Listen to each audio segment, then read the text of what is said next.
husband's love for me and mine for him was unconditional because it rested on a bedrock of absolute trust. But you have that gift. You have somebody in your family who cares for you simply because you are their daughter or their niece or their sister or what have you. And you have freedom. And armed with that, you can reach out and make somebody's life who does not have that gift possible. And above all, love your country. You can perhaps disagree with political things. This is why I said I don't want to get into any political discussions. But love this country. I love this country with a love that only some who have been homeless for as long as I have been to understand. I'm a citizen, I'm an American. I remember when I was given my first passport years ago, and it said in it that wherever I would travel throughout the world, if there is something I need, I can go to the American embassy. I belong to someone. That gift is yours. It is your birthright. Enjoy it. Thank you very much, Inver Hills. Our next question will come from Kellogg Community College, and I believe they're at the Calhoun Intermediate School District. Good evening, Mrs. Klein, and thank you for speaking with us tonight. We were wondering what your thoughts are on people who deny the existence of anti-Semitism today and in the past, even so far as to claim that the Holocaust never occurred. It would be a funny question if it wasn't so serious. I wonder if you all know we are in Philadelphia now, and I hear that Elvis Presley is giving a concert here. I mean, it is somehow similar to this idiocy, but I want to give you a serious answer, okay? People also say that slavery never existed. People also deny Rwanda of some of the things. About the Holocaust, there is one very simple answer, as it is probably about most of the atrocities that have happened. You don't have to believe me.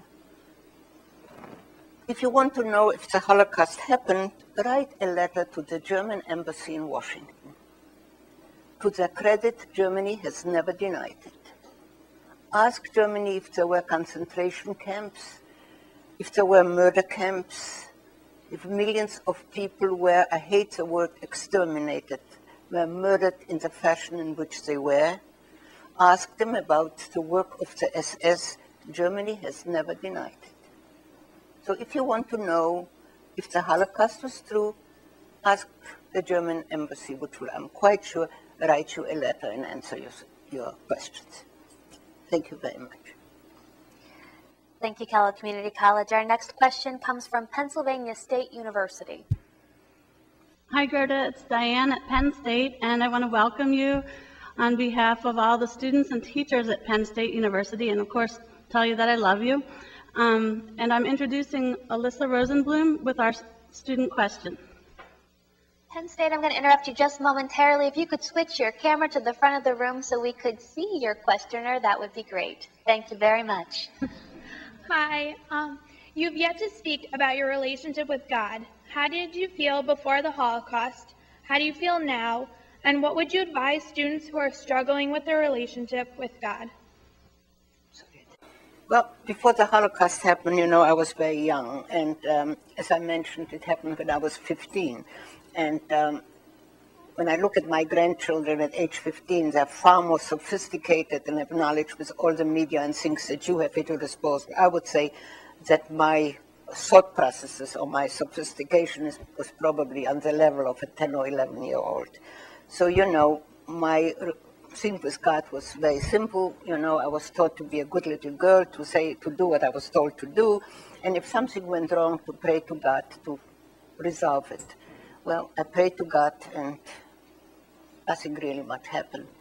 And it took me a very long time to realize that there is much, much more than the simplicity of the type of faith which most of us practice.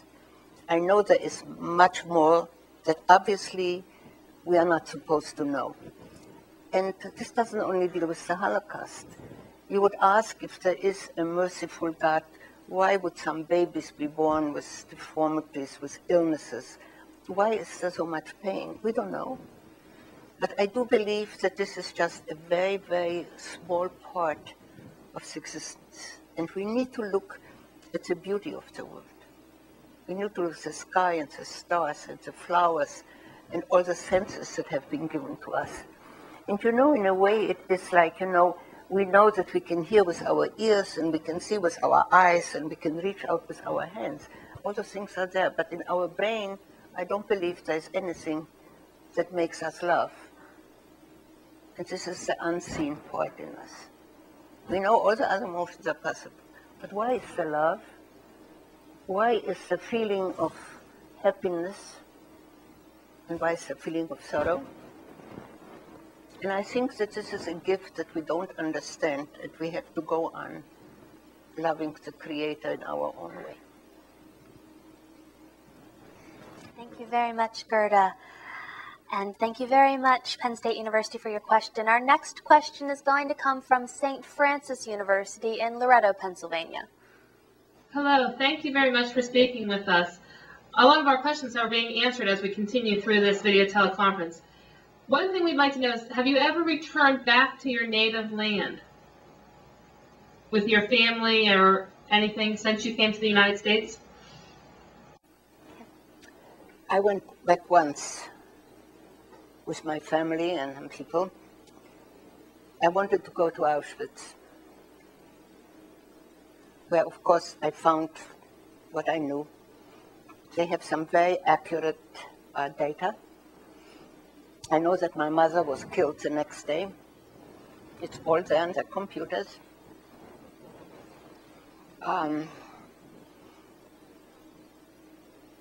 remember when my brother was taken away, I followed my mother. She ran to the cemetery, to my grandmother's grave, and I heard her say, if only one day my children would stand at my grave.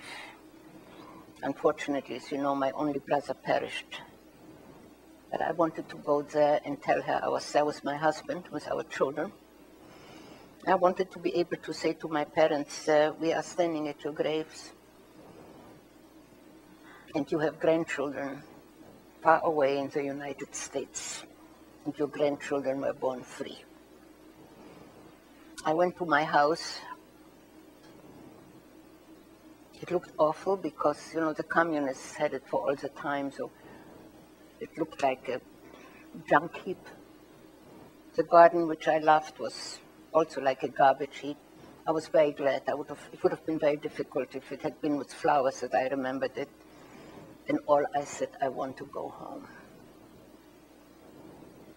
And I then lived what I consider the most beautiful city in the whole world. People have often asked me, you know, I had the privilege of being in many places. They asked me, what is beautiful, Paris or London or New York? And I told everybody, the most beautiful city in the entire world is Buffalo, New York. I lived in Buffalo, and Buffalo was my home, and all I wanted to do. And that has never somehow disappointed me. No matter how privileged the surroundings, or no matter what, I'm always happy to go home. Now it is Phoenix, but it used to be Buffalo, and I will only consider now Buffalo my home. And I was there once, I'll never go back again. Thank you very much, St. Francis, for your question. Our next question will come from Temple University. Hi, I'm Katie Golan from Temple University, and my question is, if Hitler was here today and you could talk to him, what would you say to him? If I had the opportunity, I would have never taken it. Conversation with him or any one of his ilk is way below anything that I would stoop to. Thank you very much, Temple and Katie, for your question. Our next question will come from University of Maine at Augusta. Our question here is, you said that you learned a great deal from your teachers, and I'd like to know who served as your teachers while you were in the camps. Who did you learn from, and what did you learn the most? Unfortunately, I didn't learn much good in the camps.